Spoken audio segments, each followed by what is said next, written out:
আরেকটা প্রজাতি বের হবে, এর নাম ইয়াজুজ আর মাজুজ। নাম শুনেছেন? এই যে এই সূরার মধ্যেই আছে, এই সূরা কাহাফের কথা বললাম না, সূরা কাহাফের পিছনের দিকে আছে ইন্না ইয়াজুজ ওয়া মাজুজ মুফসিদুনা ফিল আরদ। যুলকারনাইন বাদশার কথা পড়বেন, তিনি এই যে দেয়াল নির্মাণ করে দিয়েছিলেন লোহা এবং তামা দিয়ে, মনে আছে, পড়েছেন?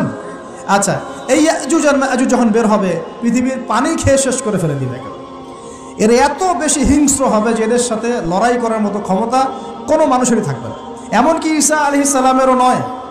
ঈসা আলাইহিস সালাম তুর পাহাড়ে চলে যাবেন মুসলিমদেরকে নিয়ে, তুর পাহাড়ের ভিতরে মুসলিমরা সেখানে লুকিয়ে থাকবে, পৃথিবীর মেসাকার অবস্থা হয়ে যাবে, পৃথিবীর পানি খেয়ে শেষ করে ফেলে দিবে হিংস্র প্রজাতি। তখন ঈসা আলাইহিস সালাম আল্লাহর কাছে দোয়া করবেন, আল্লাহ এই বিভৎস জাতিকে ধ্বংস করো। আল্লাহ রাব্বুল আলামিন তখন ওই ইয়াজুজ আর মাজুজের এই কাঁধে, ঠিক কাঁধের মাঝখানে একটা ভাইরাস জন্ম দিবেন। কি জন্ম দিবেন? ওই যে বলি না মহামারীর ভাইরাস, অমুক ভাইরাস তমুক ভাইরাস, এই ভাইরাস আরও সামনে আছে বাকি এখন।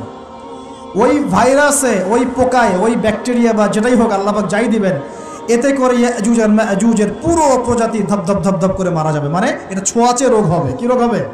ছোঁয়াচে। ঠিক যেমন আমরা একটু করোনা দেখলাম না, একজন থেকে আরেকজন, একজন থেকে আরেকজন, এরকম জিনিস চলবে আরও বিশ্বে।